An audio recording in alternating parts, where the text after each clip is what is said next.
Keeping Up with James.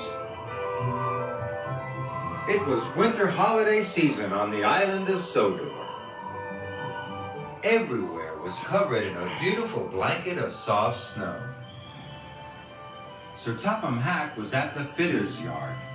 The engines were having their snowplows fitted. "We must get the island moving again," he boomed. "And when the lines are clear, I will need an engine to take the presents train to the holiday party at Knapford." All the engines wanted to take the presents train. It was the jolliest train of the year. "James, you must work with Edward," he said. "Remember, the tracks are icy and you must all work together and take care." But James wanted to finish first and take the presents train. "An old blue slow coach like you is sure to slow me down," he huffed. James and Edward's first job was to clear the lines to Knapford. Edward worked as fast as he could, but it wasn't fast enough for James. "Hurry up," he snorted. Henry was clearing the line when James steamed quickly past. "Slow down," cried Henry, "and take care." But James wasn't listening. He was dreaming about the presents train. He didn't notice that the tracks were icy. James' wheels began to slip and slide. "Whoa!" he cried. He was going faster and faster. "Yippee!" called James. He was starting to enjoy himself. He was sliding so fast that he slid all the way into Maythwaite Station. Later, James and Edward had to take some coal cars to the coaling plant. James waited for Edward. He listened to the choir and watched all the colorful decorations being put out. James wanted to take the presents train more than ever. Finally, Edward puffed in. "Trust a blue engine to be late," called James. "I'm sorry," gasped Edward. "I had to go slowly and take care." "Slow engines like you don't get to pull a presents train," snorted James. And they pulled away.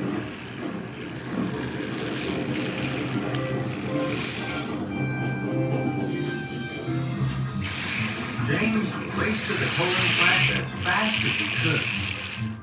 "You must be first, you must be first," he puffed. James reached the top of Gordon's Hill. The tracks were icy and James started to speed up. Edward wasn't happy. James's wheels started to slip and slide. "Whee!" cried James. "This is the way to get the job done fast." James thought it was the best slide ever. At the coaling plant, James and Edward's train had been filled with coal. Edward called to James, "You must slow down and take care." "I am taking care," replied James. "Taking care to finish first. I'm going to pull the presents train." And James pulled out.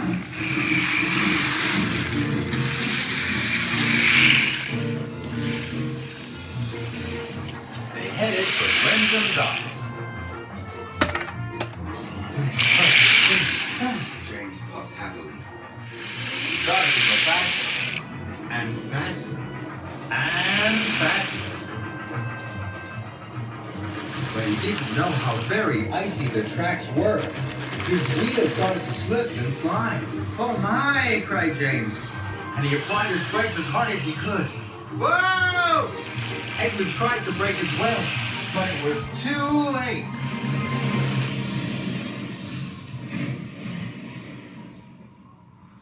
"Bust my bumpers!" cried James. "Oh dear," Reached Edward. Sir Topham Hatt arrived on Sodor. He was very cross. "James and Edward," he boomed, "the tracks were icy and you were not taking care. You have caused confusion and delay." James felt bad. "Edward wanted to slow down, but I wanted to go fast so that I could pull the presents train." You won't be doing that now, James, said Sir Topham Hatt. Edward, you are a reliable engine. You can pull the presence train, but you can't pull it alone. It's a very long train. Sir, called James, if I promise to go slowly and take care, can I be Edward's back engine? Sir Topham Hatt wasn't sure. Only if you can puff slowly and carefully, he said. James felt pleased. Edward, he puffed, I will learn to take care just like you.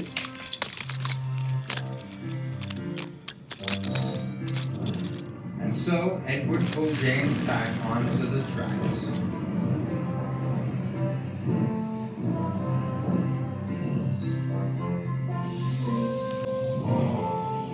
Later, at Brandon Docks, the two engines collected their presence train and set off carefully for Napoli.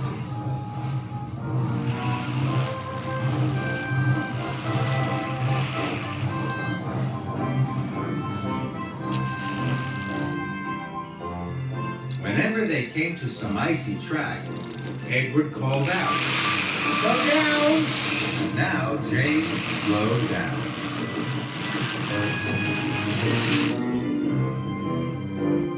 And when they went down Gordon's Hill, Edward called out, "Apply your brakes, James!"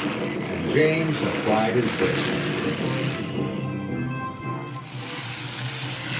So slowly and safely, the two friends puffed into Knapford Station. When the children saw the presents, they cheered and cheered. "Thank you, James," called Edward. "Thank you, Edward," said James.